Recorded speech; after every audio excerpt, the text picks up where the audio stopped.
Good evening, everyone, and welcome to the Monday, May 17th City Council meeting via Zoom. Clerk, can you please call the roll? Sure. Alderman Santee. Here. Alderman Glad. Here. Alderman McClatchy. Here. Alderman Harding. Here. Alderman Schrock. Yes. Alderman Devine. Here. Alderwoman Miller. Here. Thank you, Tricia. Please stand for the pledge.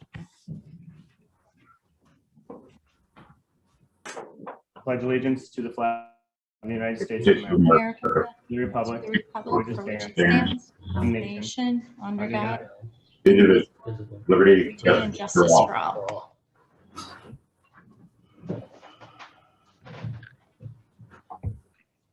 At this time, I'm going to open it up for public comment. You have 3 minutes. You can go ahead and speak on anything that is not on the agenda this evening. If you can go ahead and unmute yourself and state your name and address for public record.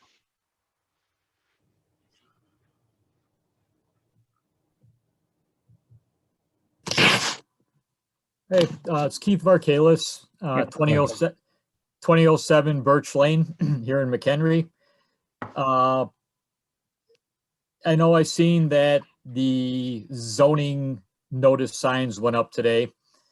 I was looking on the Illinois state statutes, and I did notice that it said the signs need to be put up 2 weeks prior to the zoning hearing and in a conspicuous spot.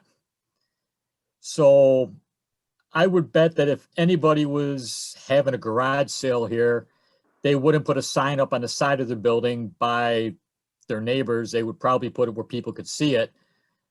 So with the sign being, facing the side of the Aldi building, and you can't see it as you turn on to Blake Boulevard, that really does not meet the requirement of being in a conspicuous location. Unless you drive past and alongside Aldi, you're not going to see that sign. Now, I have heard comments this afternoon after the signs went up in the Oaks that people are asking, what's this all about? Because they seen them when they were driving down the street. So I would assume that if that sign was put by the western sign closer to the Burger King, a lot more people would know about this. And I would like to request that that sign be moved from facing north to facing west, where people can actually be notified of the zoning hearing in 2 days, even though it's supposed to be 2 weeks. So that's all I have, and I appreciate your time. Thank you, Keith. Anyone else that would like to make a public comment? Sure, I'll go. Go ahead, Christy. Hi, good evening. It's Christy Reinhardt, 3304 Almond. I just wanted to note that I had attended the last planning and zoning meeting, which also happened to be a training session for the 4 new planning and zoning commissioners. One didn't show up, and it was revealed that only one of the 3 new commissioners had experience. The new head commissioner has no prior experience. Attorneys McArdle and Quantz presented the training in PowerPoint form. I was immediately taken by how different the versions of what the process is supposed to be for a petitioner like Continental versus what is actually transpiring is. I have asked Cody and Ross to share a copy of the video and the PowerPoint with all of the city council members, but cutting to the chase, the process by the book is 2 parts, a preliminary hearing without engineering and a final hearing with engineering.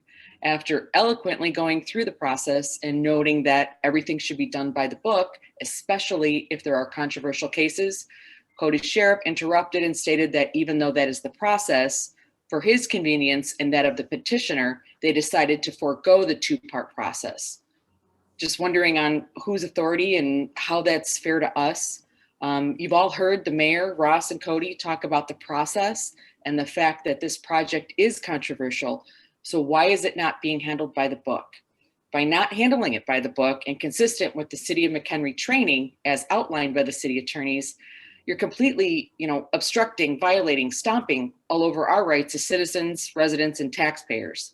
We are demanding that Continental go through the process by the book, especially since their initial plans have been rejected by the city engineers and the fire and police department. I think we deserve that. So I'm just asking for your support. Thank you. Thank you, Christine.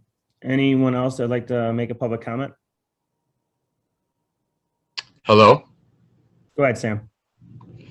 Hi. I gotta agree with Christy. If there's a process, and I don't know what it is, but if there's a process, then we should follow that process to the letter, because it's our process as well. If somebody gets arrested, you don't just open the door and let them out. You put them through the process, right? My other concern is, from what I understand, and correct me if I'm wrong, you spoke directly to this project at a meeting with with Christy and Keith and a couple other neighbors, and said that you would not want this in your backyard.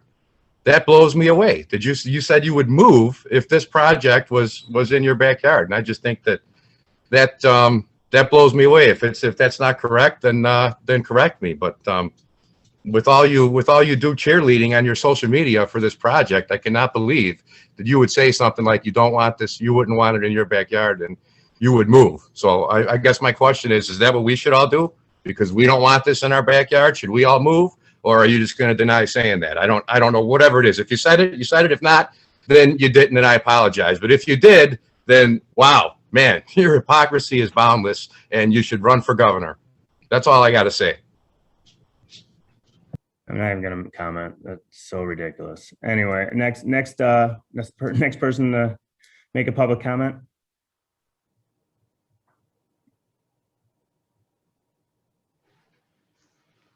See none? Thank you. Moving on to the consent agenda, items 5A through 5L. I am looking to see if any council members want to pull any items for separate consideration.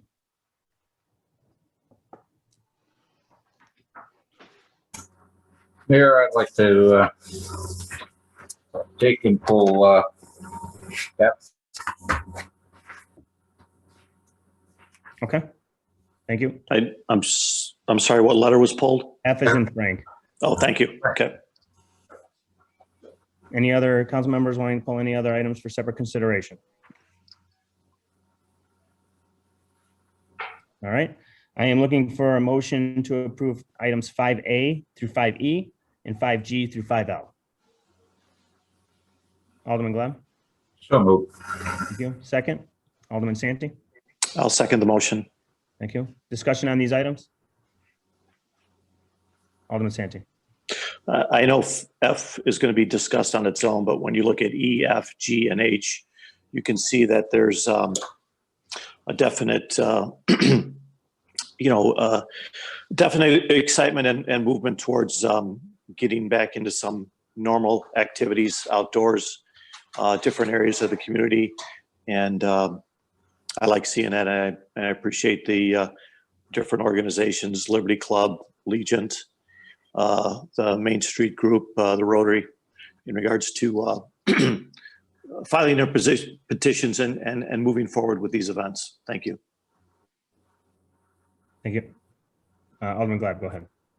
I just want to mention Alderman Santee's comments, and just the fact that, yes, it is nice to see things slowly coming back to normal. However, more and more you're seeing people don't want to wear the masks in the stores and everywhere else. Outdoors it is, and it's critical. The thing is more and more people are getting vaccinated at this time. However, just because you're vaccinated doesn't mean you can't catch the COVID, and maybe it won't affect you, but it does help spread the virus. And I just would hope that we're not totally pushing as far as masks. Thank you. Any other council members' comments regarding these items? See none? All right. Clerk, can you please call the roll? Alderman Glab, Yes. Alderman Santee, Yes. Alderman Harding, Yes. Alderman Strack, Yes. Alderman Devine, Yes. Alderwoman Miller, Yes. Alderman McClatchy, Yes. Thank you, Council. Next item on the agenda was pulled by Alderman Glab. 5F is in Frank. Danton on Main event request for street closure of a portion of Main Street from 9 a.m. to 5 p.m. on Saturday, June 26, 2021, to allow open container and consumption from 11 a.m. to 5 p.m. and to reduce fees to the event organizers by 50% for the event. Alderman Glab, if you want to go ahead and open discussion on this. Yeah, more than anything else is, I support the efforts for Main Street as far as this. However, the criteria as far as closing off the Walgreens exit, it's a couple extra 100 feet to take it to Borden's. However, cutting off Walgreens is just totally ludicrous.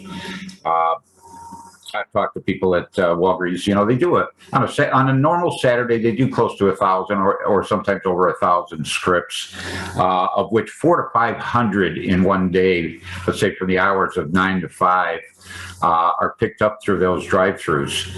And can you imagine 400 to 500 cars on a Saturday that have to try to make a 3-point turn? Plus the fact that Walgreens does get deliveries on a Saturday.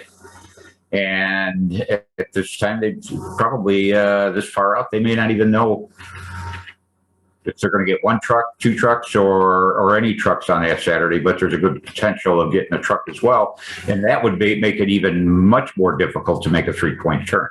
There's no way you can make to try to make any kind of a U-turn there. It's got to be a 3-point turn, and I just think I could support this very heartily if we just took Westerly up to not quite the drive-through or the drive entrance for Walgreens. And I would suggest that we move it back easterly, back a couple 100 feet. Thank you. Alderman McClatchy, go ahead. Has Walgreens been notified about this? I mean, do they have something to set up, horses or something that will deter people from trying to go out there? Bill? The event organizers have informed me that they met with the manager at the Walgreens and told them that, shared their plans with them, and it would ensured us that they would work through any issues with them. That's kind of what I did not personally meet with Walgreens from a city representative, but Kim Rebar from Miller's Diner on Main was the one that I spoke with. What about the dog shampoo place, whatever it's called? That was one of the reasons, just from flow of traffic, that we wanted to make sure that Borden was open, because there is parking on the western side of that building, so it wouldn't affect her business at all. And so there'd still be flow through there. There'd be parking on the western side of that building for people to come and go for the day. Okay, so you've heard someone talk to Walgreens about this. The city hasn't approached them? I have not, no. Yeah, it might not be a bad idea to say, hey, we're going to have this thing, and just, give them a heads up. Okay.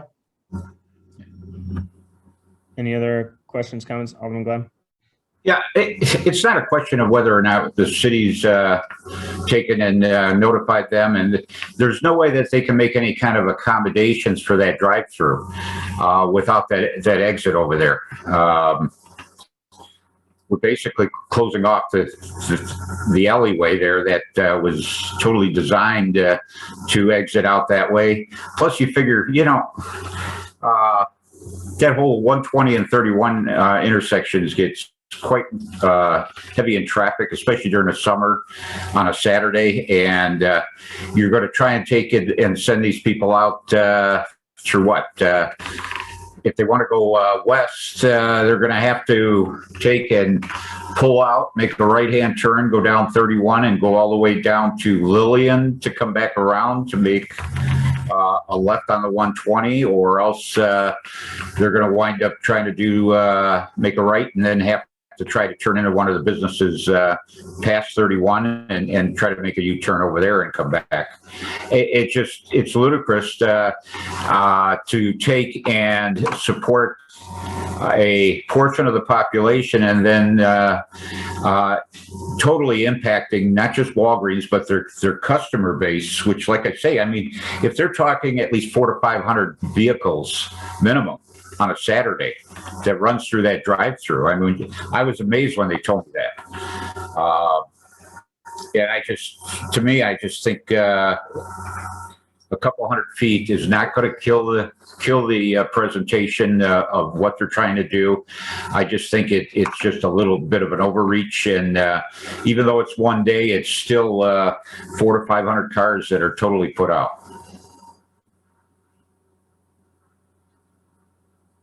Thank you. Any other council members have any questions, comments, or concerns? Alderman Santee? I don't know who this question should be sent to, but, well, there is no one, I'm just kind of looking at the screen here. Is there anyone from the Main Street. the Main Street event? Anybody on the meeting tonight from that No, group? Kim was is on. unable to make it last I checked. I think Okay. Kim's on here now. Is she? Kim Rebar, are you on? At least it says Kim on here. I don't know if that's her or not. And I don't know if it's a chief question or a Bill question, but I've listened to this and the concerns. Is there a way to, to some type of traffic cones or something to have just a right turn exit into the parking space in front of that one building? I think it's that shampoo place that Alderman McClatchy brought up, to possibly just be able to exit that way, just westbound. And I'm just asking the question. I don't know even if that's feasible, but as I'm just kind of viewing it on a map here and looking at it, just throw that question out if anyone has any thoughts or ideas of that. You calling me? Chief Burke? If I could just add a couple things here just for clarity. Bill and I did meet with Kim and the owner of Plum Garden, as they're the two main organizers for this particular event, and I don't see any of them on tonight, but we did walk the street with them. We did hear what their arguments were for why they wanted to close the street. Originally, they had asked the city for a street closure all the way west of the railroad tracks, which did not work for us. We wanted to make sure that we weren't impacting the businesses that were not participating. Their particular layout included live music on the west end of the street and the east end of the street, and they did not want to count out the Main Street station, which was one of the businesses that would be participating in this event. So we were able to accommodate them to participate by putting the street closure at Borden, but we would not be able to accommodate that if we closed the street at the back entrance to Walgreens. Now we do have previous events such as sidewalk sales and the parade, where in the past we have closed that back exit. And I do know that it is an inconvenience to Walgreens, but Director Hobson had made it pretty clear to the event organizers that in order to move forward, they would need to reach out to those businesses, affected businesses, and garner their support, which, as Director Hobson said previously, they had informed us they did. Thanks, Chief. Alderman Glenn? Yeah, Chief, you're talking when you close that parade day, it's on a Sunday. This is Saturday. They do get semis that they roll in there, or at least one semi on a Saturday. How are they going to accommodate having that semi get in there? You can't come in off of the alleyway off of 120 and be able to make that turn.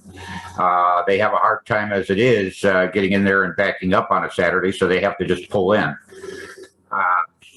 They have more than one option for dropping off deliveries, even through the front door. Even with this closure, it still leaves 3 entrances and 3 exits to that property, 2 on the 120 side and 1 on the Front Street side too. There's no doubt that it's going to make things a little bit more difficult. We were doing our best to try to balance the needs of the Main Street businesses for the event, along with what Walgreens needed. And this really was pivotal on their support or their understanding of the event as well.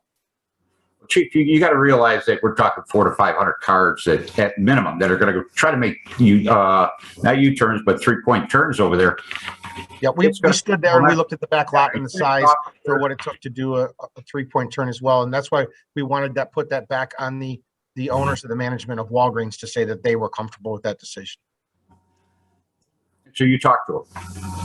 We put that back on Kim and Jason from Plum Garden, the event organizers, to garner their support before they brought the documentation to Bill to bring to you.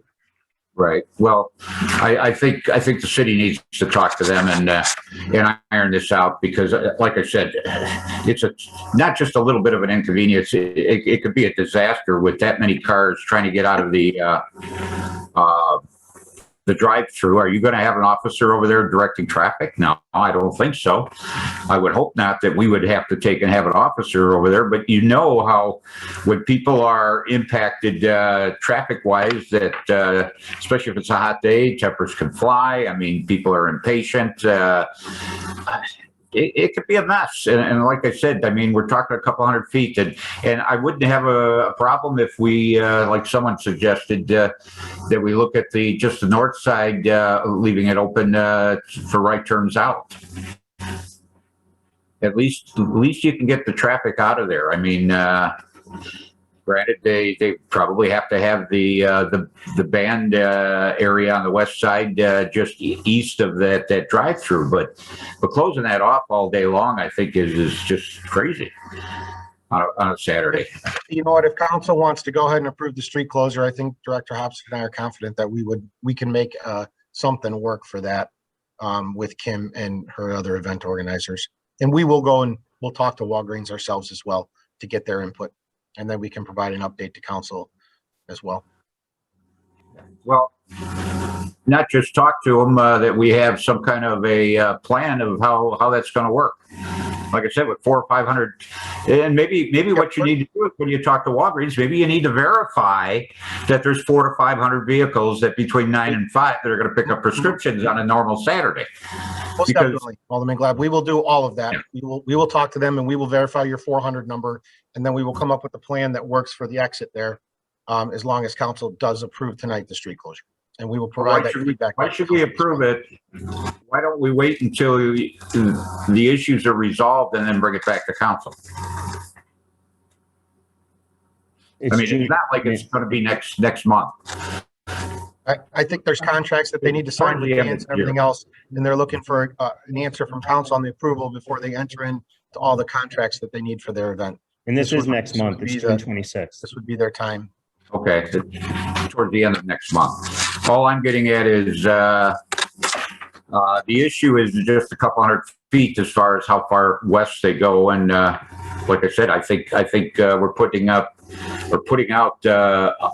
several hundred customers for Walgreens, as well as the fact of the possibility of a real mess there as far as people trying to turn around as the next person comes through. Are we going to ask Walgreens to make sure they monitor how quickly they serve these customers coming through the drive-through, or what? I mean, you know, you could have one if they take a little bit more time than the norm to make the 3-point turn. The next vehicle's coming out. Where's anybody going to go? Is there any other council members? It's a common sense issue right here, right now. It's a common sense, and that's the fact that you're going to have problems with that many vehicles coming through that drive-through. It's a double drive-through. You could have 2 vehicles coming out of there at the same time, just about. I just don't see how it works. It doesn't work. Alderman Miller? You're going to have everybody just go into the building itself. Alderman Miller, go ahead. So, Alderman Glab, I hear what you're saying, but you've just had reassurance from Chief Burke that he'll work with Walgreens and hear what you're saying and make it work for them. He's taken that responsibility himself. I'm looking at what we're being asked to approve, and having been on a planning committee before, signing these contracts and getting the bands committed is imperative that we approve this evening. So I'm going to ask that we consider the request and get this approved sooner rather than later. If we've had Chief Burke's assurance that he'll make it work for Walgreens, I think we have to rely on his assurance that he'll make it work. I think your solution of leaving a drive through to Borden Street and letting those cars flow is probably what's going to happen. But let him do his job. I don't want to be parking patrol. You don't want to be parking patrol. He'll do his job. Mr. Hobson will do his job. I think our job is to approve the request and make it go forward so the planning committee can get the contract signed, and let's let staff do what they do best. Except Alderman Miller or Alderwoman Miller, one thing to remember is we're not just talking about the impact to Walgreens, but also the customers and our constituents that use Walgreens. That's where the big impact is, more so than anything else, because it's all outside the building. The question is how are these people going to get through? But that's not what you and I do. That's what Chief Burke does, and he does it really well. So I understand that, but if you take, authority to do what he does really well, let's stay in our wheelhouse. Let's approve or not approve the request that's before us so he can do his job and we do our job. I'm not going to stand out there and move cars because I don't know how to do that. All I know how to do is look at a request from our business community that says, I'd like to do an event on this day. And I know for them to do this event, they've got to get moving because that event is 40 days away. And they have to get equipment secured. They have to get contracts secured. They have to get logistics in place. And for them to do that, we've got to get our approval done now. Let's let Chief Burke, let's let Director Hobson do their job and work with Walgreens. They know how to do that. They know how to move cars and move humans. I don't know how to do that. So let's do our job and let them do their job. well, if we do our job, then we will wait until need be to make sure that the situation is resolved, or just approve it to the eastern part of the driveway of Walgreens. Otherwise, we're not doing our job.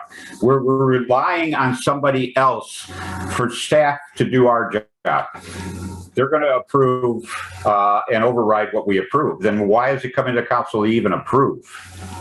That's the question. Why are we taking and approving this tonight if it's going to be changed? Alderman Strack, go ahead. Mayor, I'd like to call a question, please, sir. Sure, go ahead. I'd What'd like you to say? have a Sorry. roll call on that. Yeah. I'd like to call a question. All right.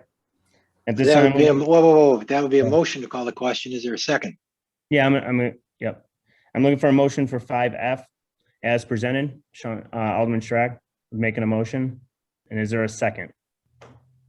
Okay, Alderman Miller. Alderman Miller for a second. Yes. Thank you. Discussion on this item? What is exactly the motion? let's see how we read The motion is 5F as presented, and we'll have staff go ahead and meet with Walgreens and make sure that there's a plan. Is that how it works, Mayor? Alderman Glab, the floor is not. Mayor, there was a motion out there Alderman Glab, you to do not. call the vote. You vote on calling the vote. Alderman Glab, you do not have. Normal procedure. It's normal There procedure. was no motion on the floor, right? Monty is the clerk, right? Monty? Or There was Trish. no motion to call the question, so his Alderman- motion turns into the motion on the agenda. You need to move the matter forward a little. Right. All right. Discussion on this item by any other council members? Clerk, please call the roll. Alderman Strack, Yes. Alderwoman Miller, Yes. Alderman Devine, Yes. Alderman Harding, Yes. Alderman McClatchy, Yes. Alderman Glad, Nope. Alderman Santee. Yes. Thank you, council. Next item on the agenda is individual action items. 6A is motions to approve resolutions designating the following honorary street signs. Director Strange, you want to go ahead and present this item? Thank you, Mayor Jett. So council, before you are, actually, there are gonna be 5 separate motions we're gonna have to make.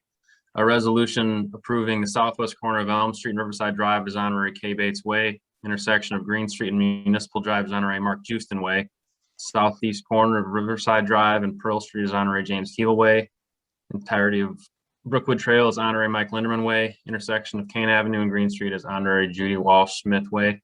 And assuming they're all approved tonight, I can give you guys updates as far as dates for the dedication ceremonies, because some of them are coming up pretty quick, including one later this week, assuming it is approved. Troy, what was the reason we couldn't do all these at once? I mean, unless somebody wants to separate them.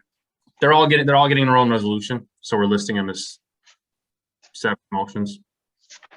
All right, Alderman McClatchy, go ahead. Yes, I would move that we approve the first one honoring Kay Bates Way.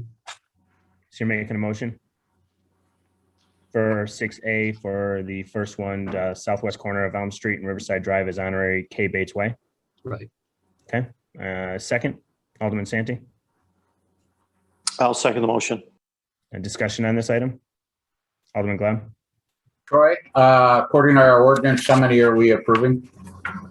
According to ordinance. The ordinance says 3 per year. We are approving 5 tonight, based on discussion at the last council meeting or April 19th Committee. council meeting. Attorney McCardle,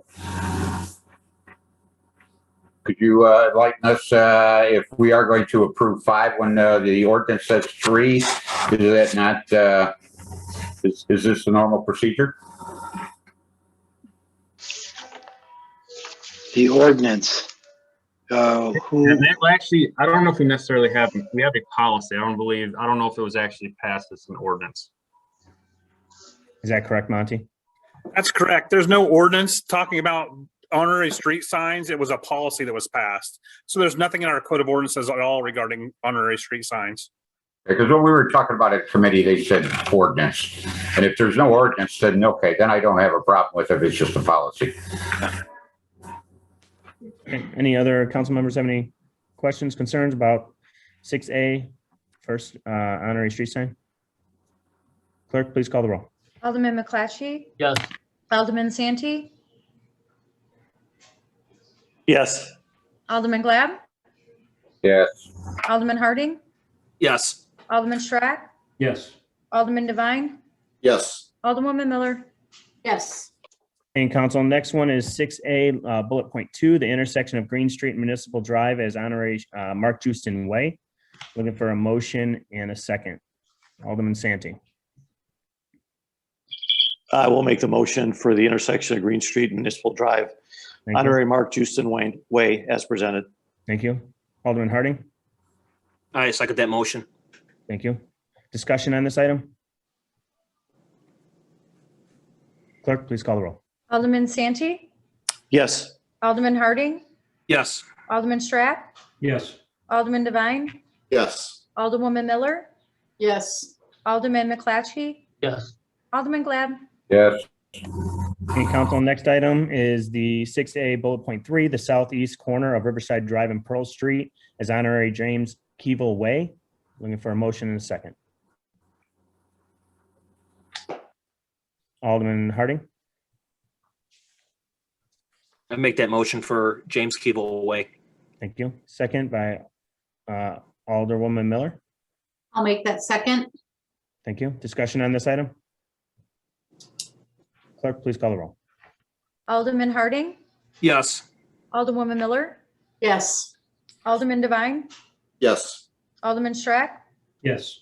Alderman McClatchy, Yes. Alderman Glad, Yes. Alderman Santee. Yes. And council, next item is 6A bullet point 4, the entirety of Brookwood Trail and honorary Mike Linderman Way. Looking for a motion in a second. Alderman Miller. I'll make that motion. Thank you. Second. Oh, so it's okay. Alderman Devine. Yeah, I'll second. Sorry, it's dark. I couldn't see your hand. Sorry. Discussion on this item.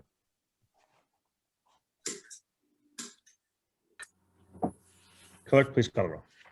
Alderwoman Miller, Yes.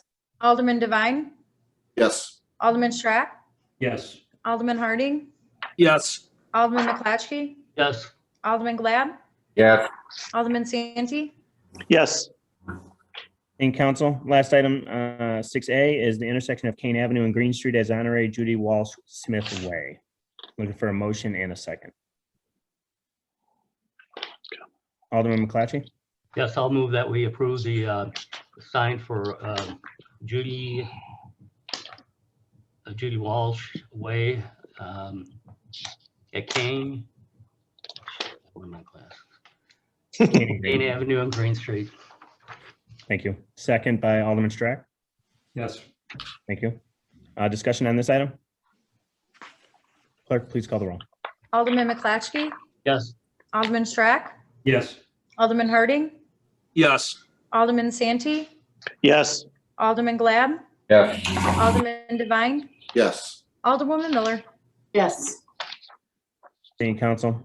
The next item on the agenda is 6B is a motion to approve an ordinance amending the fiscal year 21-22 tax increment finance budget in the amount of $14,500 and to enter into an agreement with HR Green Incorporated to update the 80% construction plans for the Riverwalk from north of Route 120 Bridge to south of Weber Park. Director Hobson, can you go ahead and present this? Thank you, Mayor. I'm just going to do an introduction, and I believe the president of the Riverwalk Foundation, John Smith, had a few comments that he'd like to add as well. But this, in actuality, this work actually began back in 2014.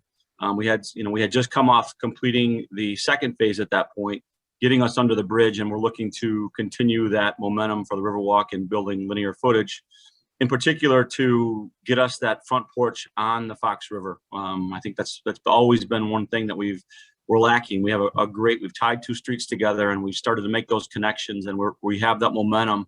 A great deal of that in part to the Riverwalk Foundation and their ability to complete the last two phases for us.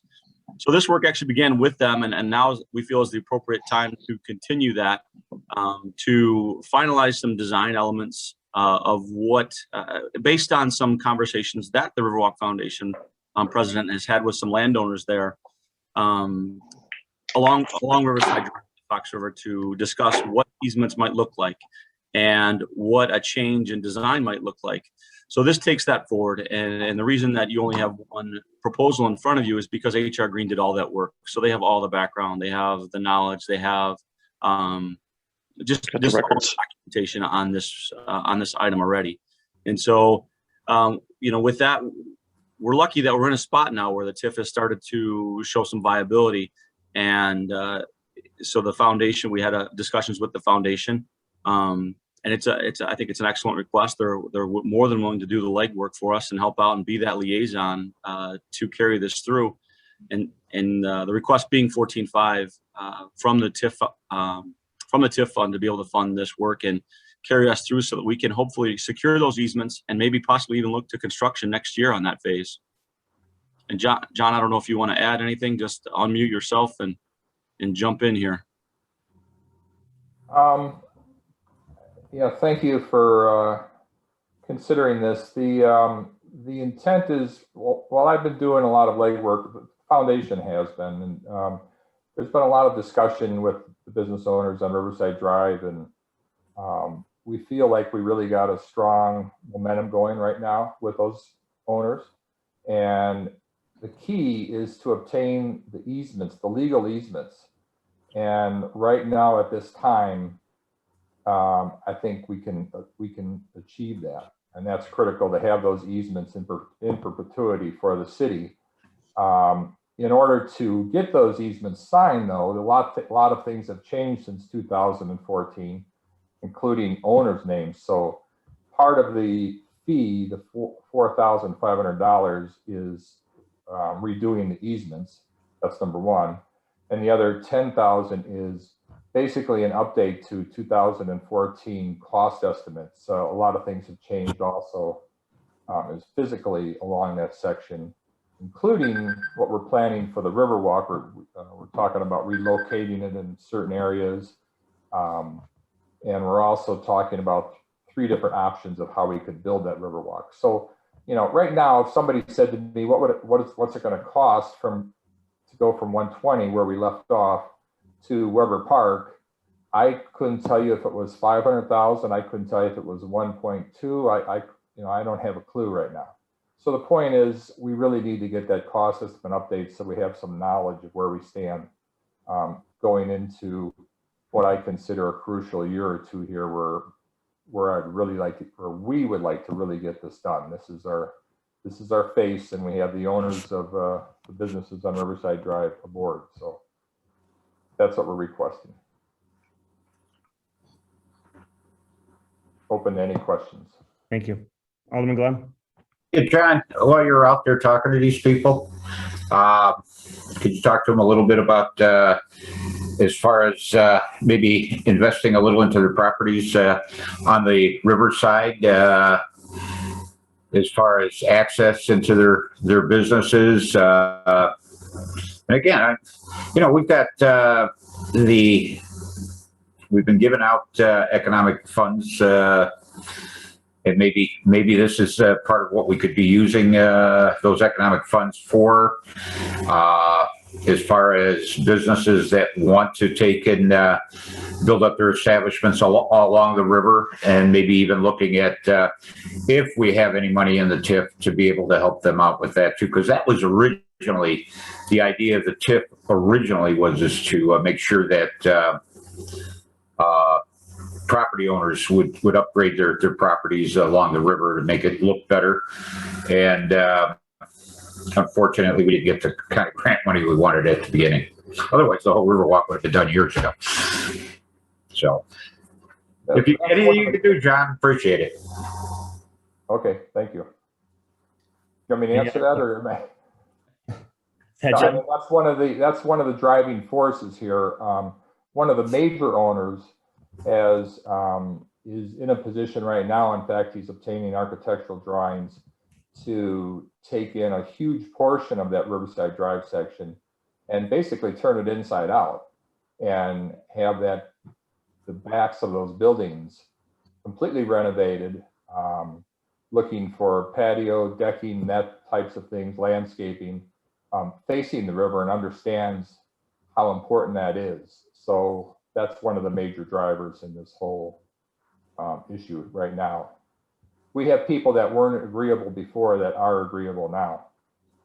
So I would hate to lose them right now at this point. Thanks, John. Any other questions or comments by council?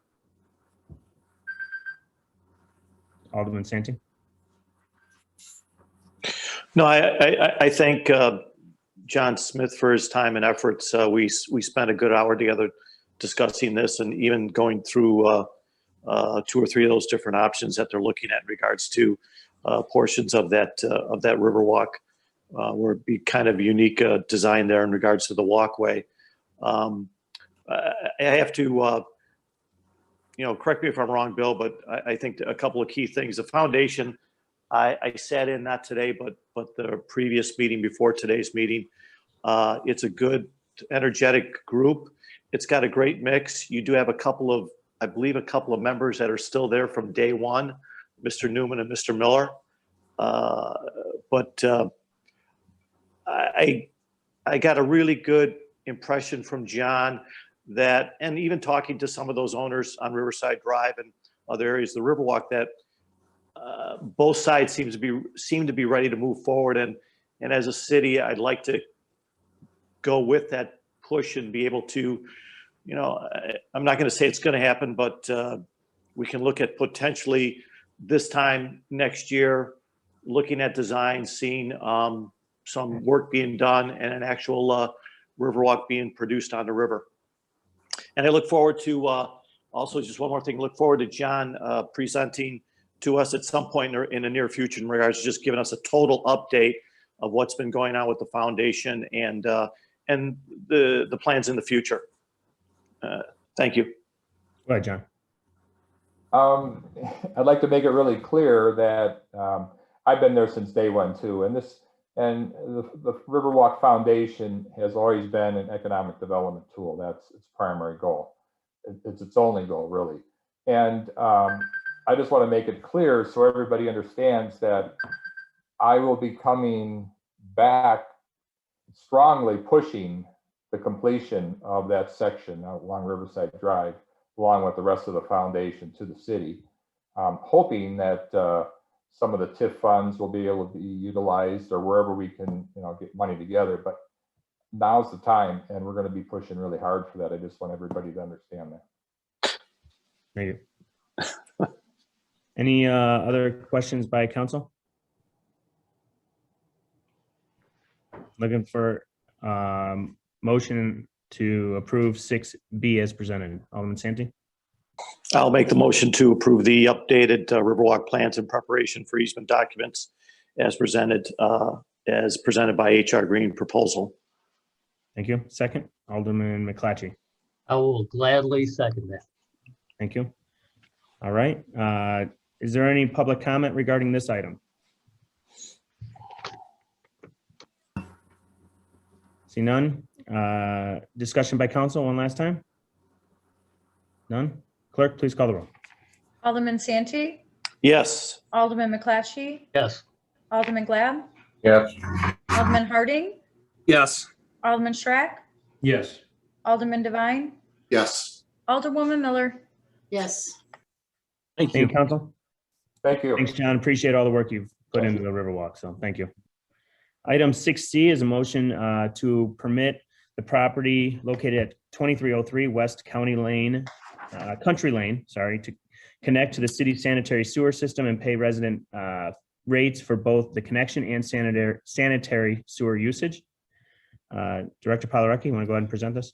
Thank you, Mayor. So council is being asked to consider permitting the property located at 2303 West Country Lane to connect to the city's sanitary sewer system without annexation to the city and the payment of the user fees at a residence rate.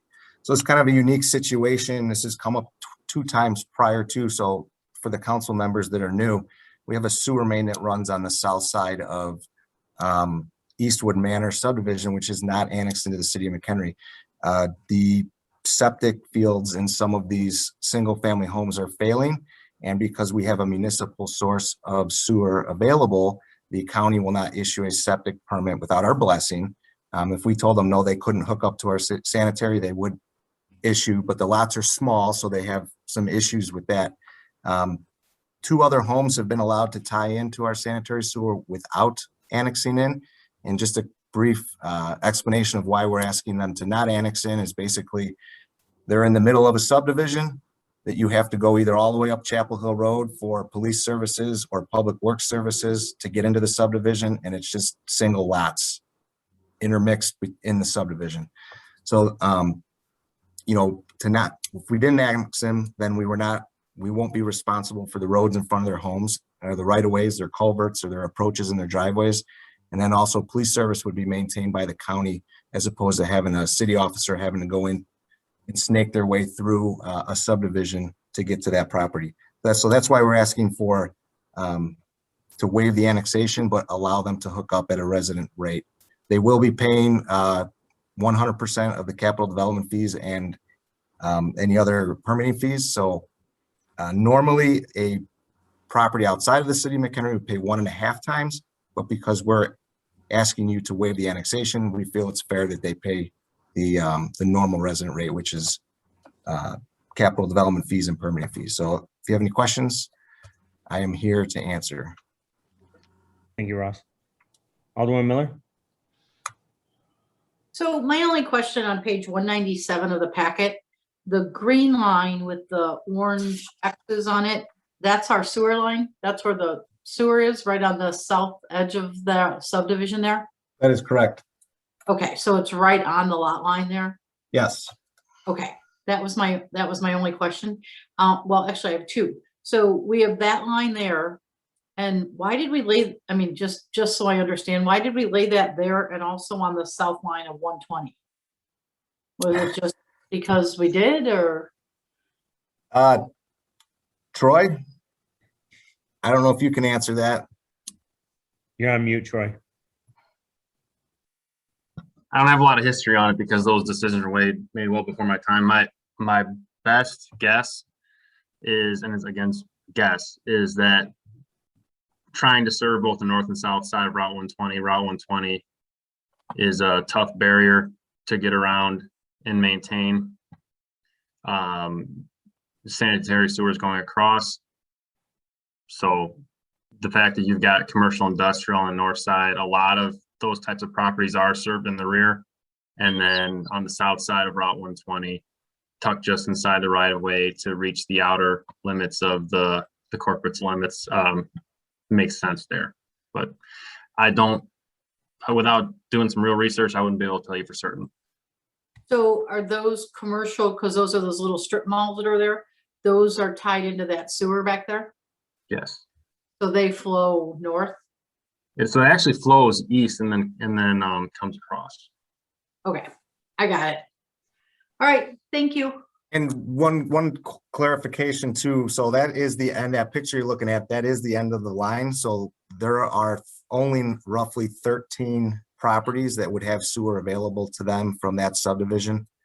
Right now, we have already done this same deal with 2 other properties, so we're not asking for anything out of the norm.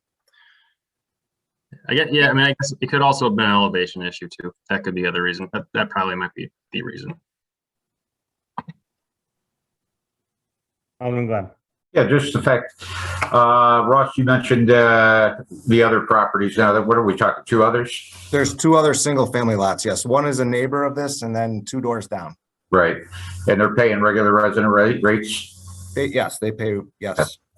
I believe I voted against because I didn't feel that it should be. But in this case, I think if that's the way we've been going now, I guess we should kind of stay, I would just say, on an even keel with everybody else. So, yeah, I can understand it. Any other questions or comments by council? Alderman Strack, go ahead. Director Pollock, you just wanted to clarify, this particular lot is the end of that line currently?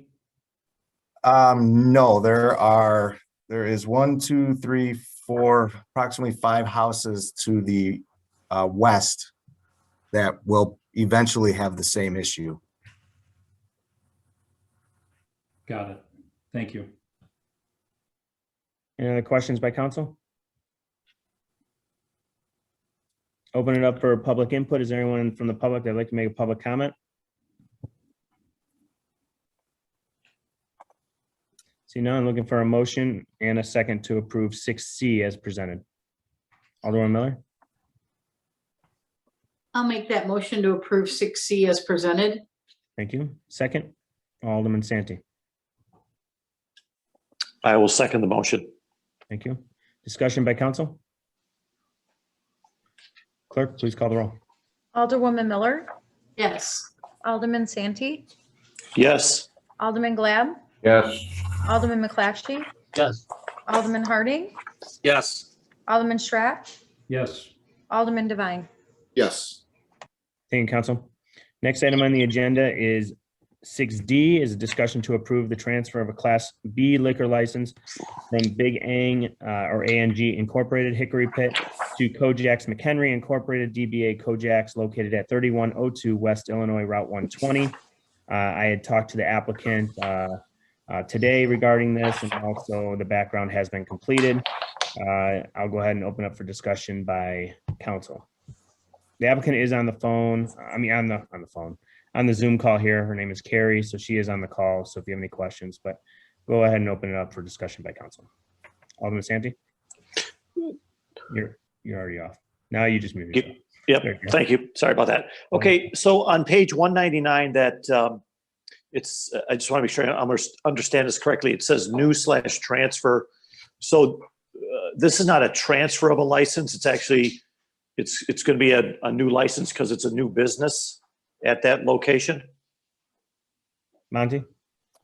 Yeah, we kind of use that term kind of interchangeably a little bit. You know, like we do the transfer in the middle of the year after someone's already paid for their liquor license. You know, they pay the $250 instead of paying the whole $1,500 or whatever, you know. So it is a whole new, they did a whole new application and did a whole new background check. So it is a new license to them. I would consider this a new license, even though, you know, you're canceling one and starting another one. You could consider it a transfer, but yeah.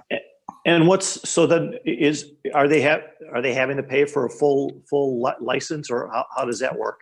No, they'll pay for almost a full year. They'll pay for, you know, we just started May 1st. They'll pay starting today through the end of the year. So almost a full year. Okay. Yep. All right. Thank you, Monty. You're welcome. Any other questions or comments by council regarding this item? See none. Open it up for public input. Is there anyone that would like to speak on behalf of this item? All right, looking for a motion and a second to approve 6D as presented. Alderman Santee? I will make the motion to approve the transfer of liquor license, or Class B liquor license from Big ANG Inc. to Kojak McHenry Inc. as presented. Thank you. Second? Alderman Strack. Make the second. Thank you. Discussion by council? See none, clerk, please call the roll. Alderman Santee, Yes. Alderman Strack, Yes. Alderman Glad, Yes. Alderman McClatchy, Yes. Alderman Harding, Yes. Alderman Devine, Yes. Alderwoman Miller. Yes. In council, next item on the agenda is 6E is subject to the approval of agenda item 6A, which was just approved, a motion to approve a video gaming license for up to 4 terminals for Kojax McHenry Incorporated, DBA Kojax, located at 3102 West Illinois, Route 120. Open it up for discussion by council.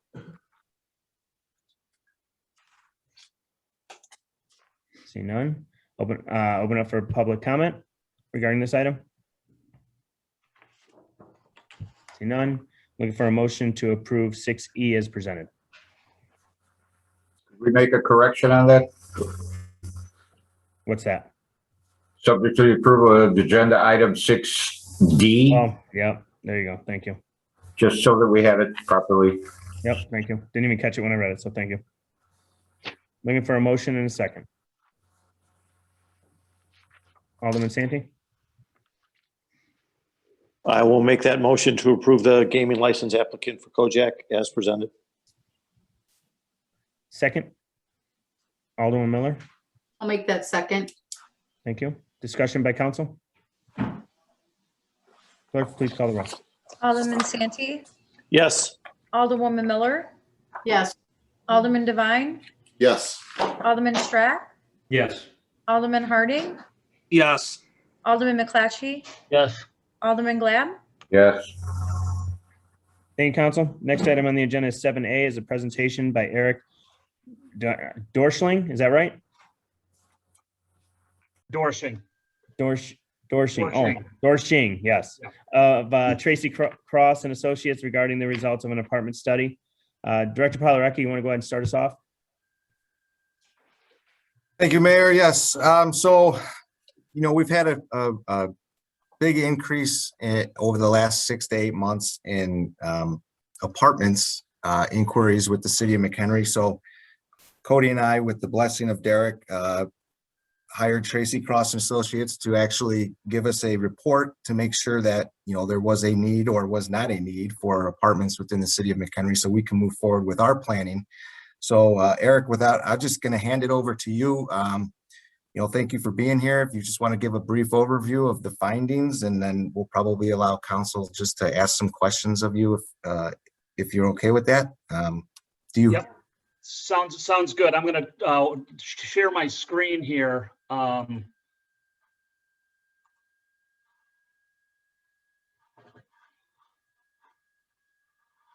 Can you see that? Yes. Yes. Okay.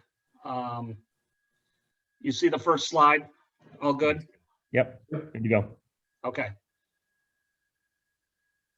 Okay, so early at the beginning of the year, we were contacted to, and just a real quick background, our firm located in Schaumburg, Illinois, we're a residential market research and consulting firm, and we do strategy planning analyses and site-specific feasibility reports. We've been in business since 1980 when Tracy started the company.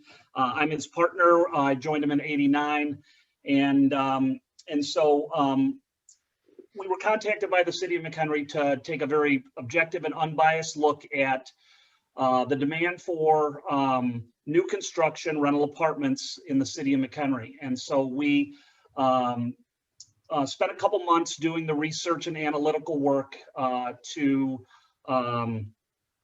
provide an overview and kind of a strategic planning analysis showing, what the demand potentials were and, how to approach potential inquiries with some guidelines relative to product, rents, absorption, et cetera, to stay within the framework of the market. So, one thing I want to point out is that, the city of McHenry operates within a larger market area, and that really what we call the McHenry market area is pretty much most of McHenry County, the the majority of it and the most densely populated areas, as well as a little bit, given its proximity to the eastern edge of Lake County. So we defined a 9-township market area to look at the scheme of the market and then understand the city of McHenry's role within there. And the demand right now, based upon household growth and typical replacement demand in this market, is very strong. Through 2025, at least 1,600 units could be absorbed in this market area, or 320 units annually. And that is based purely on the growth among households and replacement demand, but it does not include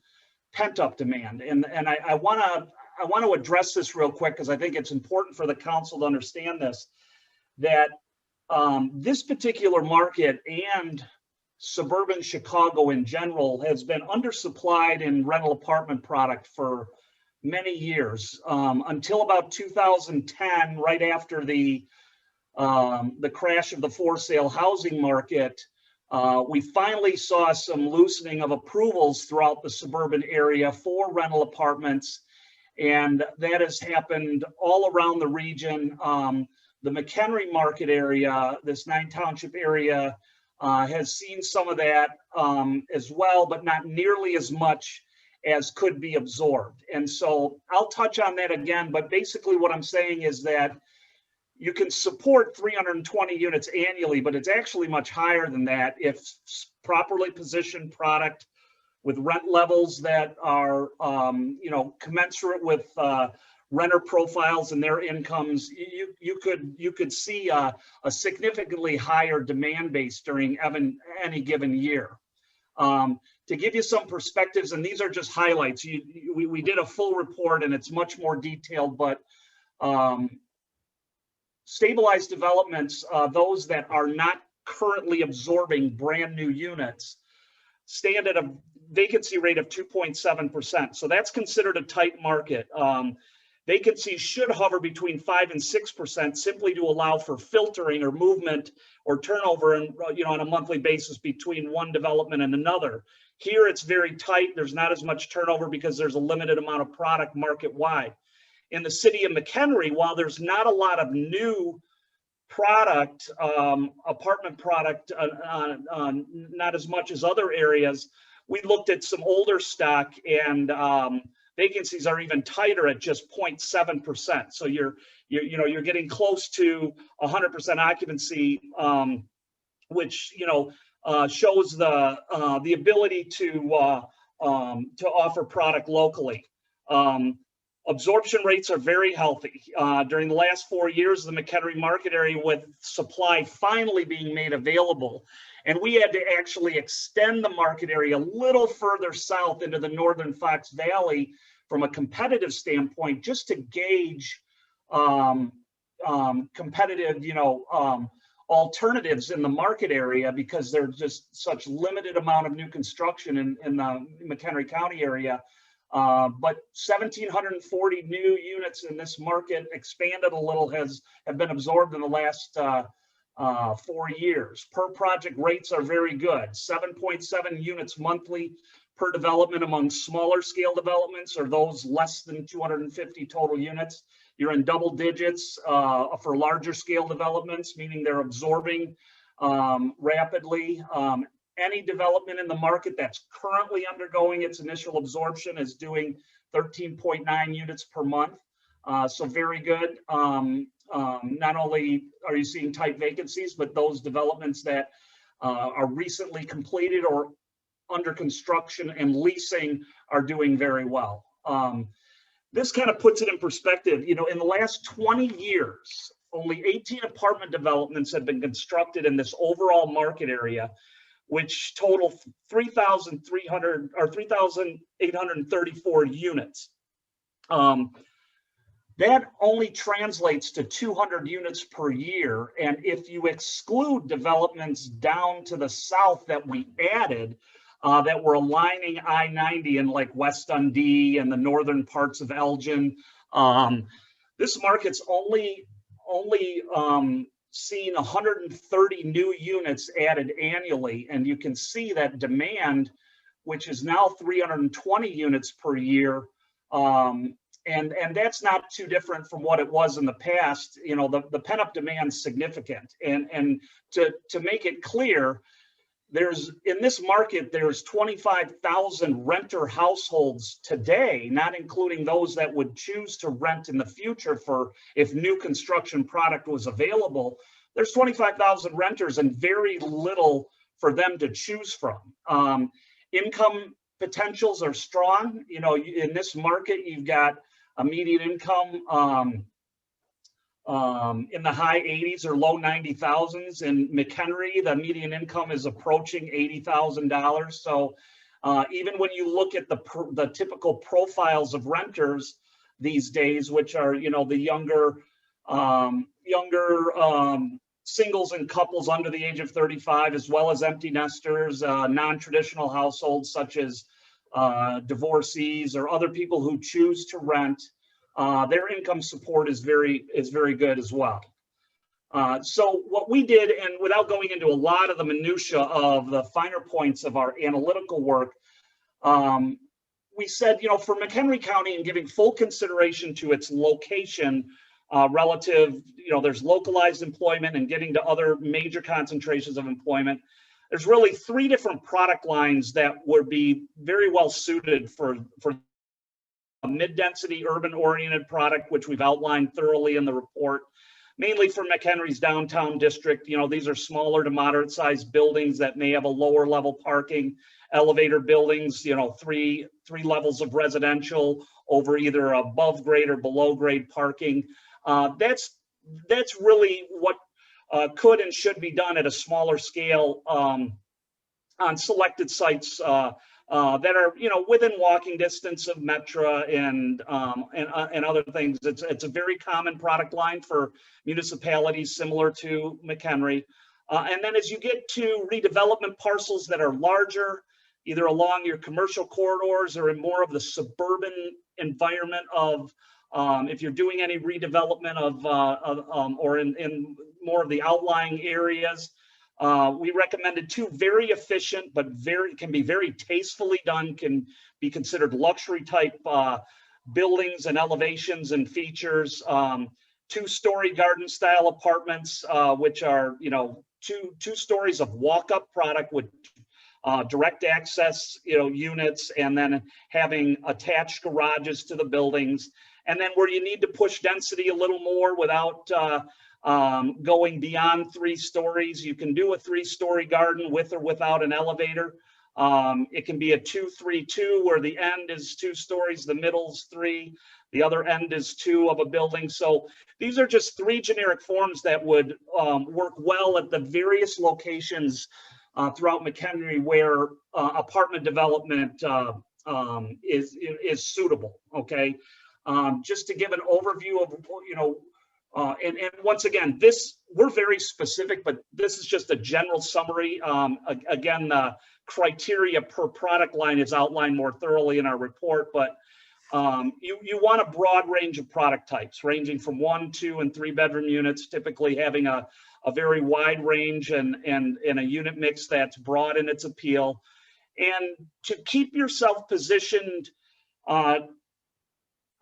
against newer developments, you know, lower than what is kind of inside of you or closer in to major concentrations, yet toward the middle to upper end of the market, rents will be roughly $1.70 to $1.80 square foot. So when you're talking to prospective applicants who are looking at developments, and you know, this will give you a gauge, and the report itself will give you a guide of, you know, where you want to you know, to see them positioned as it relates to achieving a reasonable absorption rate. You know, in our report, we have absorption could be anywhere from 3.5 to 12.5 units monthly. Now that seems like it's a very broad range for absorption, but, you know, absorption is relative to the size of the development in a lot of instances because of maintaining constant unit availability. So For a smaller 30-unit development that might be downtown, that could absorb at 3.5 a month and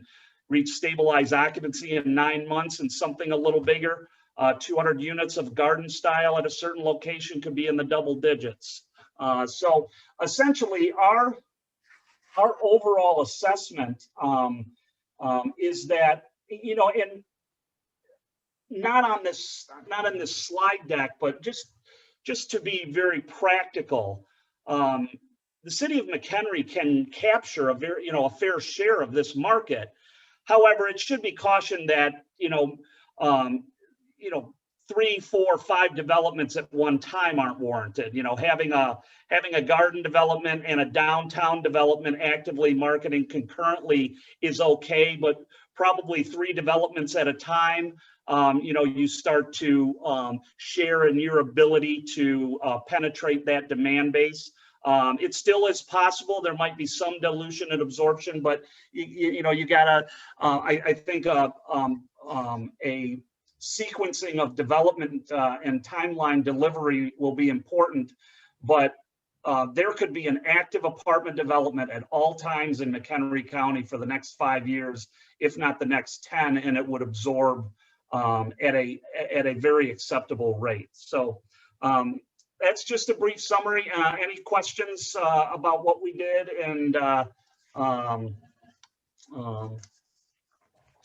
open it up to you. Thank you, Eric.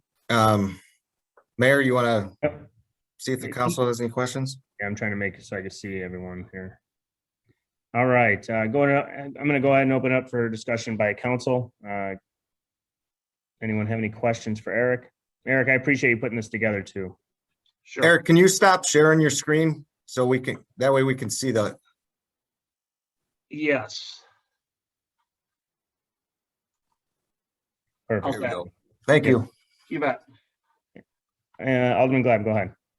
Yeah, you keep talking about capturing the demands on this, and what is the big benefit of capturing the units here in McHenry? If the need is in the, you say the area, and you talk about going all the way down to Elgin, correct? Just competitively, just really you needed to look competitively there to gauge where new construction success is. I understand that, but did you look at, as far as development, did you look at roadways? Excuse me? Did you look at roadways?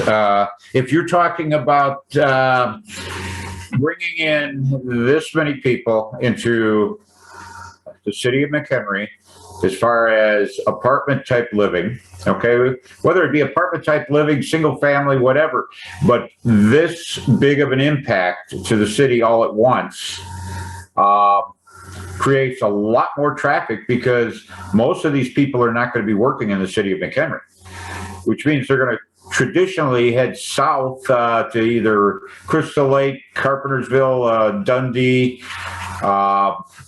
where there's manufacturing areas where the jobs are.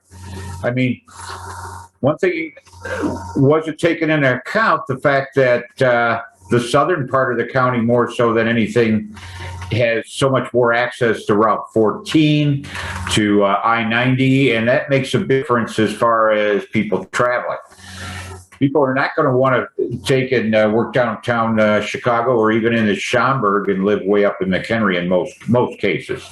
You'll always find a few that are willing to travel for an hour, but I did that years and years ago when I just had to travel out to Niles from the middle of Chicago, and I know what it was as far as over the period of 5 years, how much the traffic grew. This is going to happen here. Yeah, well, number one, to answer your question, the first question that you asked, we don't look at the impact on roads or schools.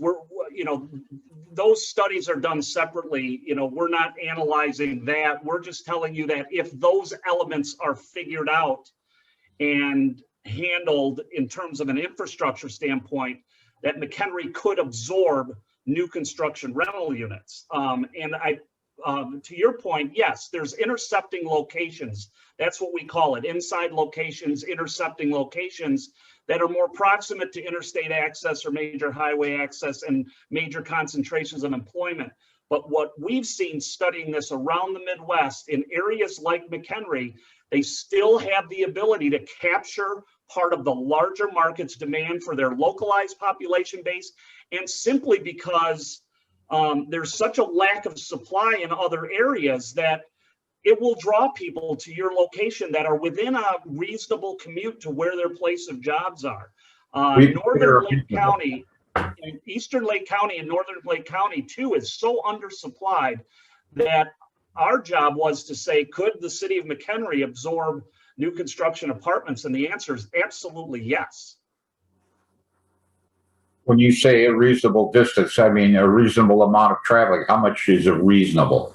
Reasonable is, You know, that can be interpreted any way you look at it. I mean, what are the actual facts? yeah. You know? So the typical commutation time is, you know, in Chicago these days is about 45 minutes. So that, you know, that would be what we would consider reasonable. So anybody working within a 45-minute drive of McHenry is a candidate for considering a new construction rental unit. And, you know, given the lack of supply in the city of McHenry and other similar municipalities, it's likely that renters who would have considered it but saw no product have moved on elsewhere because they liked the environment of the city of McHenry or whatever, but they realized there was no product diversification available for them. It's typical in housing when you don't have a full hierarchy of housing represented within your municipality, then you, unbeknownst to you, those people go elsewhere. I mean, you realize 320 units a year. I mean, you're talking 10%, better than 10% of what our rental stock is right now. Do you know what our rental stock is right now as far as how many rental units we have listed in the city of McHenry? Yeah, well, given that criteria? Yeah, hold on, including all rental units, all renter households, you have just under 3,000. Approximately a little over 2,800. Yeah. Yeah. And then, you know, so I mean, you're talking, well, let's say the one that's going to the zoning at 288, that alone is 10% of what we already have, an extra 10%.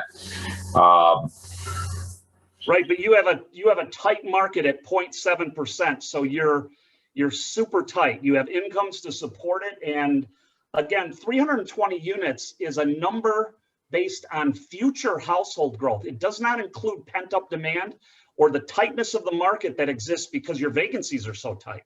So a development of 288 units that would probably absorb anywhere from 10 to 13 units per month locally, if positioned properly. I mean, it's got to be within have the right mix, have the right set of amenities, standard features, and the rent position has to be commensurate with your location compared to competitive substitutes. And that was a important word that you just said, location. I'm familiar with Schaumburg in its main development days, back right after they built Woodfield. I used to work at a retail store out there back in the early 70s, and when you went to McDonald's, 8 out of the 10 people in front of you wore hard hats because that's how much construction was going on. But all the multifamily, especially apartments, were well planned out to be off of the main roads and easy access off the main roads so that they didn't impact the subdivisions that were already there. You really don't touch on that part of the subject at all, do you? It's just basically what you're looking at is numbers of, there's so many people looking for rentals. People want to come out of Chicago and they want to come out to the suburbs. And just like I don't care if it's, you want to talk about the borders down for the country or whatever. When you have a big influx of immigration into an area, so let's just say as far as McHenry, that changes the flavor of the town and the flavor of the city when you do that in a big rush like that. And that's a lot of impact when you're talking that kind of quantities. Yeah, but we're not talking about an influx from the city of Chicago per se. The demand for apartments is in your market area. You have, regardless, you have product obsolescence, and your market is so tight that new product is needed all over that market area. And other municipalities are responding to that. And, you know, our goal is just to say, can new apartments be absorbed in the city of McHenry? And we can support that. You could support it. Well, I mean, can you support 40? Can you support 100? Can you support 300, 400, 500? What's the number? Yeah, so probably the ideal number annually is anywhere from, I would say, 100 to 120 annually could be supported for the, you know, a reasonable time frame is 5 years. Forecasting beyond that's a little difficult, but that would not be unreasonable at all in terms of what would be absorbed. Now, handling it physically, that's not what we do. That has to be addressed separately. But from a demand standpoint, you know, that your ability, given the lack of product that exists elsewhere, your ability to capture 15 to 20% of the market at a peak, you know, at a peak time, if products made available, is not unreasonable. Yeah, but in a lot of cases, apartment dwellers do like to have a lot of rapid transit and everything else close by, railroad, buses and all that. And it's not something that we provide that much here in the city of McHenry. And well, I would say only 30% of suburban apartment development in the last 8 years, maybe even 20, is transit oriented. The rest is not. Well, yeah, I'm not saying all of it would be, but Very again, small. It's yeah. Right. Which again, if you only have 20% in rapid transit, then you're talking 80% that are hitting the roadways that again impact the roadways that are already starting to crowd. Yeah. So, Well, all of that has to be considered, but the demand is there. right. The Okay. structure is a different issue, but the demand for new apartments is definitely there. Yeah. As far as area wide, not necessarily the city of McHenry. Oh no, the city of McHenry. It's the whole market, but certainly in the city of McHenry, especially considering how tight your market is. Mhm. How tight it is in terms of vacancies. Thank you. Any other council members have any questions, comments? Alderman Strack, go ahead. Eric, just looking for a little bit of clarification. So in your report, page 234, and I'm sure you won't know it off the top of your head, but I'm sure there's a number that you can clarify for me. The average age of the build of apartments in McHenry currently, if I remember reading in your report, is 1976 build. In our conversation that you've had with us thus far, it sounds like the demand and the need for newer style development is what you're looking at in this report and the way this report is laid out. You're looking at the actual demand, the pent up demand, and what the public is looking to rent is not buildings that were built in 1976, but ultimately a newer, more modern design. And that's where that comes into play, that the inventory numbers that we have currently are aged. And so the demand that's here is looking for something newer. I'm just looking for clarification on Yes, that is correct. That is correct. Thank you. Alderman Miller, did you? I did have my hand up, and I just wanted to thank Eric for the comprehensive report. I think Alderman Strack, Alderman Harding, and myself, being in the real estate industry, you know, we can certainly agree that there's a pent-up demand, and we all have rental property, and we can say that there's 100 applicants for every rental that we have. So we know that there's a pent-up demand, but this certainly gives us a lot to chew on. And then when you compile it with the demographics of, there's a large segment of the population that doesn't want to necessarily commit to buying because they're mobily upward in their resume, that renting is a good option for them while they're migrating in their resume building. We just don't have what they're looking for. So Eric hit the nail on the head when he said we don't have a product that they want, and they're going to other communities to get that. And I know that being in my business. So you worded it very nicely that they come here, they don't find what they want, what we have isn't it, and they move on. And to Alderman Glabb's point, why do we want that? Well, it builds our economic big picture. They come and they spend money. They eat here, they play here, they build their lives here, and they commit to here. So if they rent here and they like their life here, they're going to buy a house here. And if they buy a house here, they're going to buy a car here. And if they buy a car here, they're going to buy their groceries here. So we build a resident, we build a citizen. So I think your report was super comprehensive, and I enjoyed reading every word. Thank you, Eric. Thank you. Thank you. Alderman Santi, did you have something? Go ahead. Yeah, early in the presentation, Eric, you brought up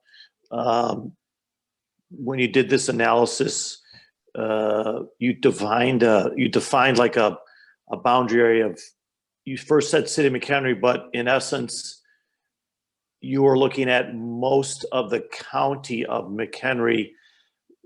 Could you define that border a little bit better for me in regards to how much of the county did you actually absorb when you were looking at this analysis? So we defined it by township, and it is outlined. So it includes 3 townships, 6 townships in McHenry County and 3 townships in Lake. So Algonquin, Door, Grafton, Grant, Greenwood, McHenry, Nunda, Cuba, and Wakanda. Okay. Mm-hmm. They share commonalities. It provides really a kind of a ring around McHenry, and there's the ability to study that demographic profile, that competitive base, and understand the market at large. Okay, and then we also look at competitive substitution even just outside of that, meaning if somebody is trying to get off of I-90 to McHenry County, what intercepts them and where are those rents? So we got very strategic in terms of where you have to be positioned competitively. And our point is, given the lack of overall the lack of supply in that overall area, that McHenry could capture certainly its fair share, if not a disproportionate share of the overall demand if supply were made available, because I think there's other areas that aren't keeping pace with the demand for new construction apartments. Well, if I can just kind of respond then right off of that last statement, where are those other areas of demand that are not keeping with the pace? Yeah, so I would say Woodstock is not. Really? Crystal Lake is not. Lake in the Hills is not. Lakemore is not. West Dundee has been good. They probably they've approved 2 developments, and both of them have. Their latest is absorbing at 22 units a month. That's how significant that is, but that's further to the south. Looking at the map a little further, the entire Lake County portion is not. In fact, the spillover that could occur from Lake County is significant because of the lack of new construction product in the eastern portion, in the northeastern portion of Lake County. Northwestern. Thank you. Thank you. Yeah, sorry. Okay. I appreciate it, Eric. No further questions from me. Thank you. Sure. Thank you. Any other questions or comments by council?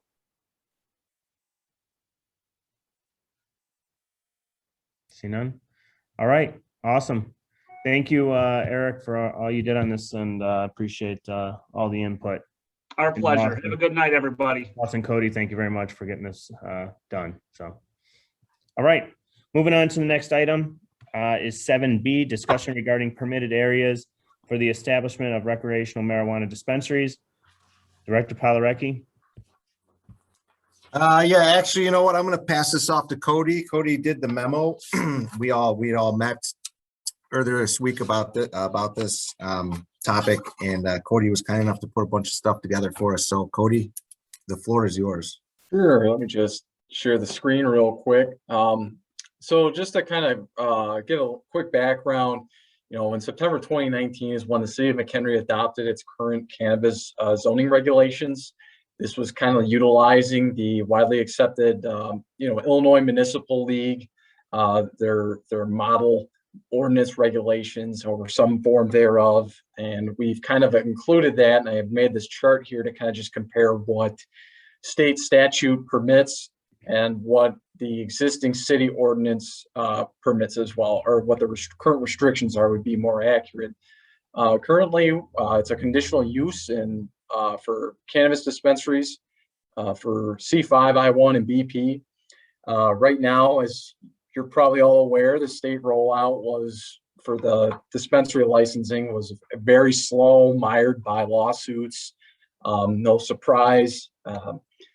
Recent discussions with with some different cannabis dispensaries currently interested in looking at McHenry, they've informed us that, there's some pending lawsuits that they're working out, and we could see another call for dispensary licenses applications being issued sometime either June 1st or sometime thereafter. And so now, especially after Lake in the Hills was able to attract the only dispensary in McHenry County, we took a look at what they did. And one of the things was they just allowed it as a permitted use, and they put restrictions in terms of, the number of feet that are currently, or dispensary is allowed to be within a certain number of feet for schools and other items, etc. So what we kind of have before you today are essentially three options, and please feel free to go beyond what's already kind of written here, but we're really looking for feedback as staff whether or not this is something city council wishes to update. The first option, of course, is just to kind of keep it the way it currently is. The second option is to allow it as a permitted use in the C5 and the C3 community commercial districts. And I'll bring up a map shortly. Of course, prohibiting in the downtown sub areas, and then allowing it as a conditional use still in the I1 and BP, so as to not interfere with the most recently approved one, and to allow that to continue to happen. So just to kind of bring that up, here's our current ordinance. We're also requesting, that this geographic barrier north of McCollum Lake Road be removed to allow those dispensaries to kind of locate where, the Lake in the Hills one rise off of Randall Road. It located in an old Shen, Chinese restaurant that was located there. That's kind of where they're locating these kind of commercial outlots where there's plenty of parking available, etc. That seems to be kind of the go-to model. So the current proposal as is, this is kind of how this is for really just dispensaries. Allow it in the shaded blue portions, restricted, of course, outside of the downtown. There are some C5 and zonings districts within the downtown, so we just decided to remove that altogether. It's at least for the current time being, because they're really just a destination use. It's going to really attract people in the areas that, from an economic development standpoint, staff is looking at this to put in commercial corridors where those patrons would also be able to visit another established local retail establishments. So that's looking at, up here to the north over by, the just north of the Stock and Field site, and as well as, the old Kmart, etc., just kind of going north here, but also keeping the areas in red. Those are schools and churches. We'll keep those restrictions in place. Granted, this is something we can change because it's not a state statute. There's just a limitation on advertising when it's located within 1,000 feet of a school. They're not allowed to advertise any product. That's state statute. So they can just have their, normal business wall sign. And then these industrial areas over here, these are kind of like the yellows. Really, I think from a planning standpoint, you want to really protect your industrial space, especially with the 31 widening coming up. I think it's really going to put McHenry in a strong position to attract more industrial, manufacturing type developments as, development goes on. So this was kind of the recommendation from staff, is kind of remove the retail component from the industrial areas and put it in commercial areas where that traffic could also benefit the surrounding businesses. But really, it's all up to, city council at this point. If this is the direction they want to go, we can kind of take those measures. Otherwise, we can keep, the status quo, so to speak, and maintain our current operations or our current zoning regulations.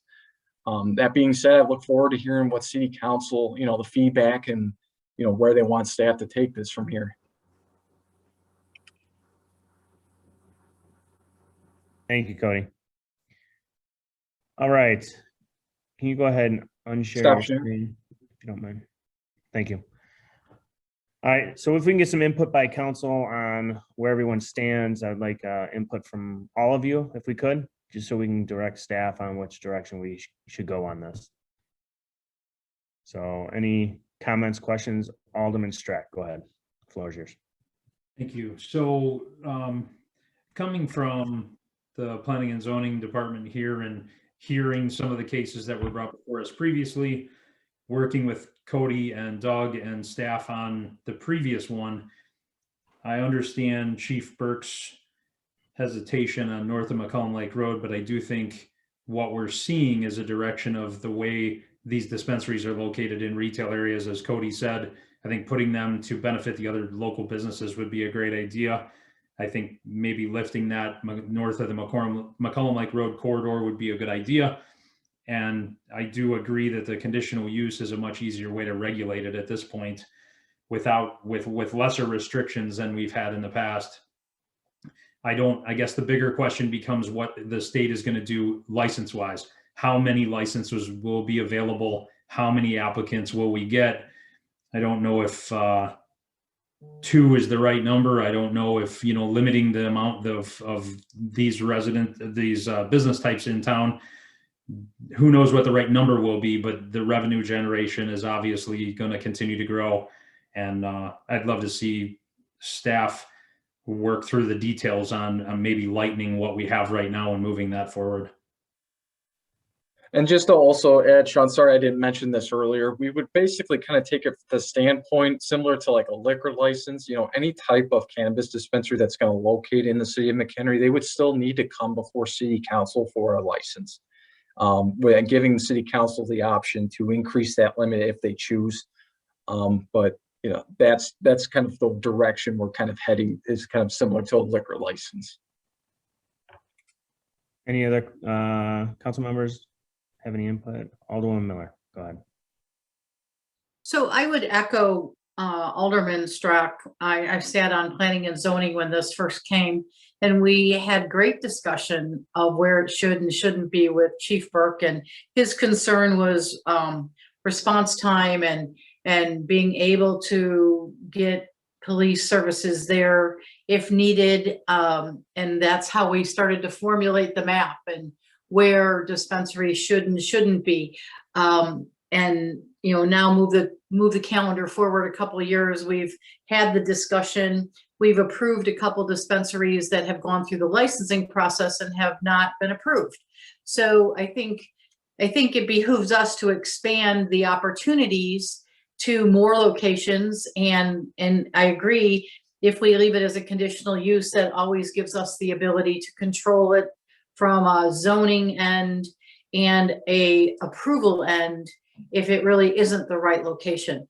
So I would like to see us expand the opportunities for locations. And I think these options give us the opportunity to do that. Thank you. Alderman Glad. Yeah, I can see expanding it a little on the map that we have, but I take a look at some of the areas that they put in here, and they just looked at zoning more than anything else, because I think some of those areas impact neighborhoods that you don't really want to see that in those areas. I know they're talking Whispering Point Center. I sure wouldn't want to see one all the way out there, out by itself at this point in time, out by Bull Valley and Curran Road. There's nothing out there. If we were to get a dispensary, yes, it would behoove bringing it more traffic into a retail area. I got to go along with the chief, accessibility, not just accessibility, but also security and everything else for these buildings. I think along 31 and 120 suffices. I don't want to start seeing it spread out everywhere else. Thank you. Alderman McClatchy. Yeah, I pretty much agree with everything said so far. Whatever we can do to help our businesses, and I definitely think this is going to draw people. And if we can have these like in outlots, I think that would work really good. And conditional use, I'm all for it. Thank you. Alderman Harding. I'm in agreement too with the expansion. I just want to know what is security like at a dispensary? Is it like, do they allow one or does anyone, I don't know if anyone knows the answer. Do they allow like one or two people in? Is there a line that I've seen lines form? Like there's one here at where I work in town, like line forms around the whole building. It starts like first thing in the morning. It's in an industrial park, but and does everyone have their own kind of setup, business hours, something along the lines of that? I'm just kind of curious to see. Yeah, what they have. Chief can answer that. Okay. Yeah, just real quick. So, they are all a little different, but they will provide a safety or an operational plan to the city that will come back to council during any new consideration for a future license. But typically, so what we saw as a reminder for the ones that we saw that applied currently with us is, so they have like a double access vestibule. So when you go into one of those buildings, you have a waiting room, and it's in that waiting room where you check in, and they only allow so many people onto the retail space of the building. You also have to provide your identification prior to going through that door. So they actually keep it's a pretty tight setup as far as the way that they allow people to enter the building, the amount of people they keep in the building, the way that they previously identify them before they enter the building, and then how they separate their stock and their inventory and make their deliveries. It's actually, it's a pretty secure operation overall.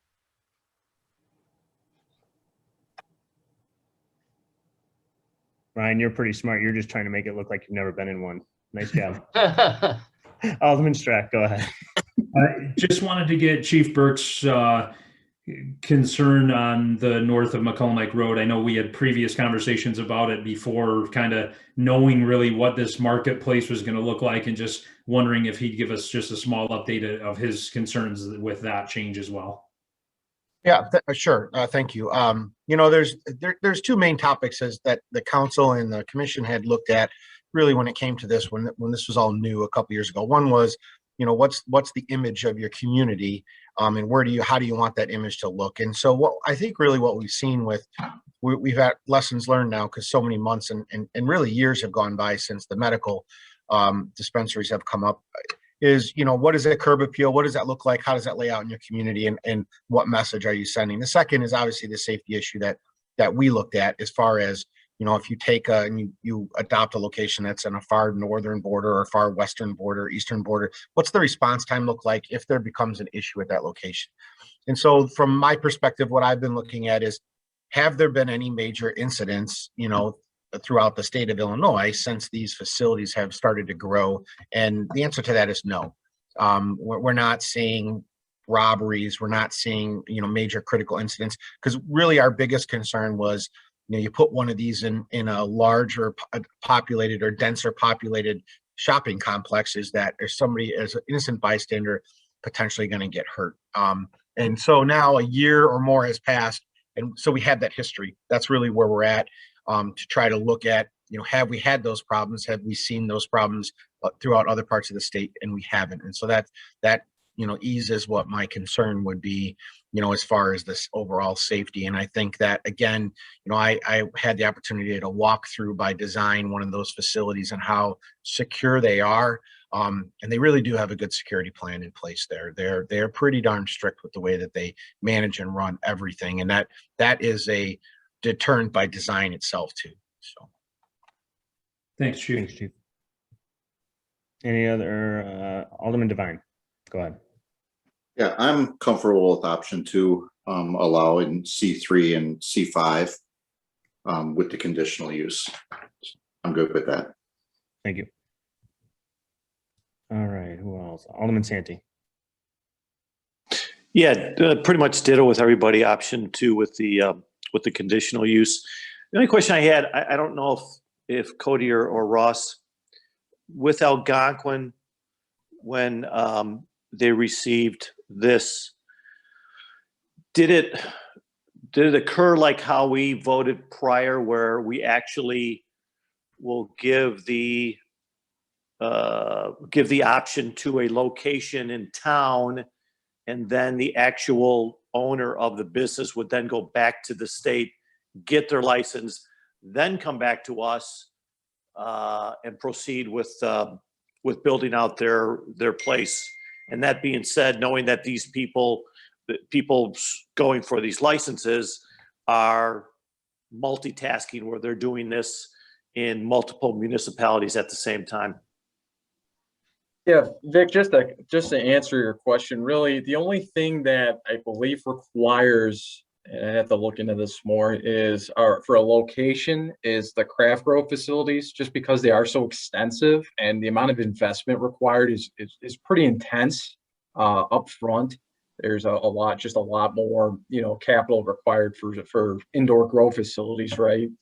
And so that's where I think, they might either require, or it is, additional points if you have an industrial building already identified. And so, I think that's why the idea is allowing it as the more craft grow, transportation, infusion side of things as a permitted use in industrial, because it is an industrial use that's occurring.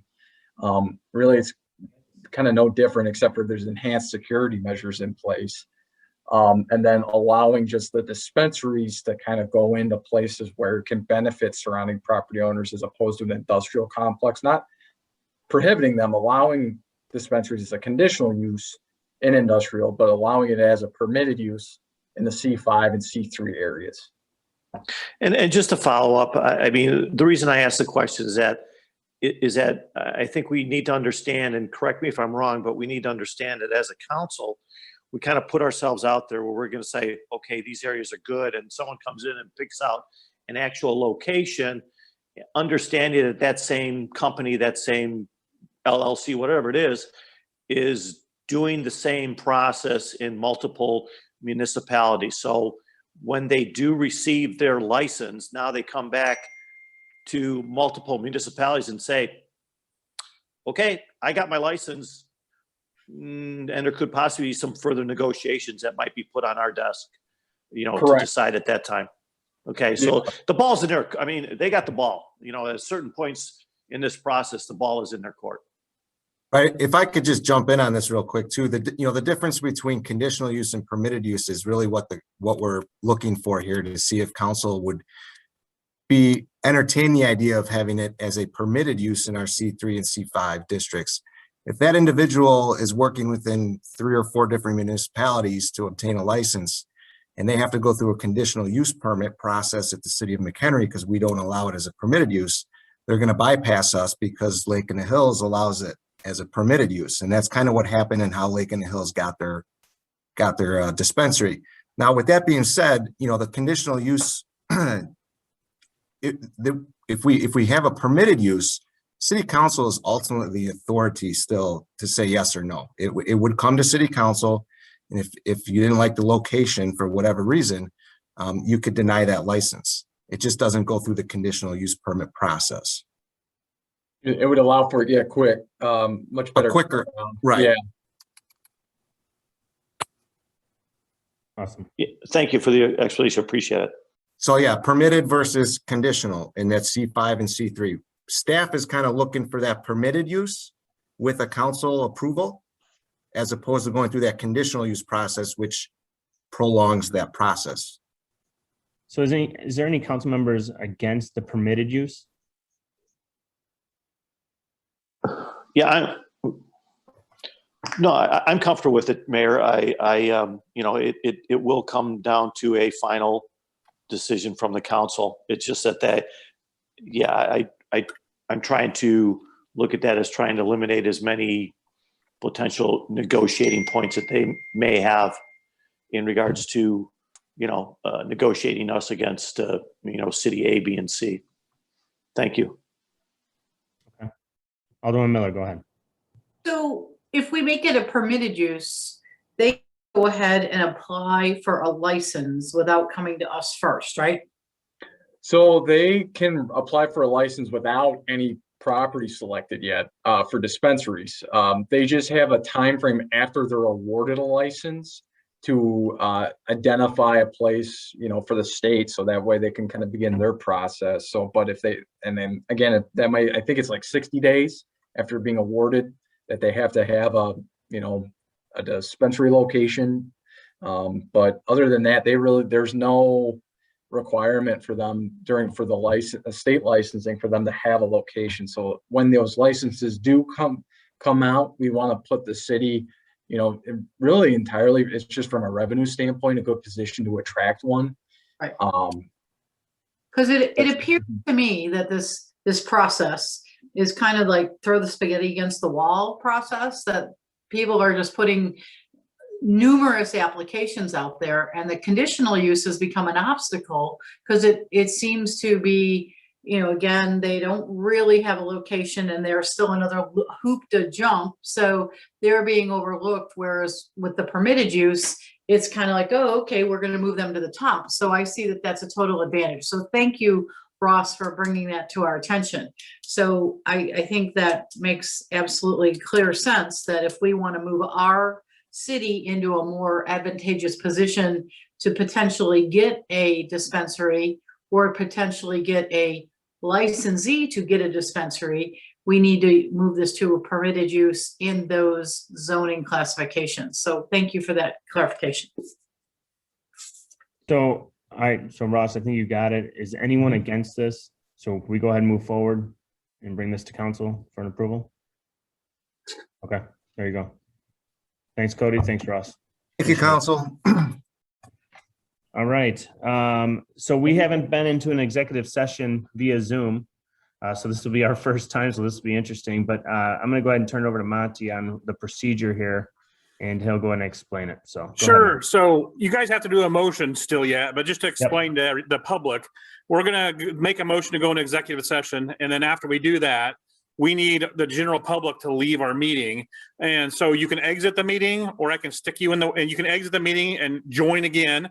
Because when you join the meeting, it says you're in a waiting room. You'll be allowed when the host lets you back in. So if you leave, or if I stick you in the waiting room, if you want to wait to see the end of the meeting, just hang out in the waiting room. And as soon as our executive session's open, I'll let everybody back in, just like we do at the beginning of the meeting.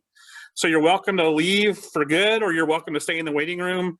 But after we make the motion to go into executive session, we need you to please leave, and then you can come back after a closed session's over. Thanks, Monty. How long do you think we're going to be looking at, Mayor? 10 minutes, probably? Yeah, 10 minutes. It'd be cool. Yeah.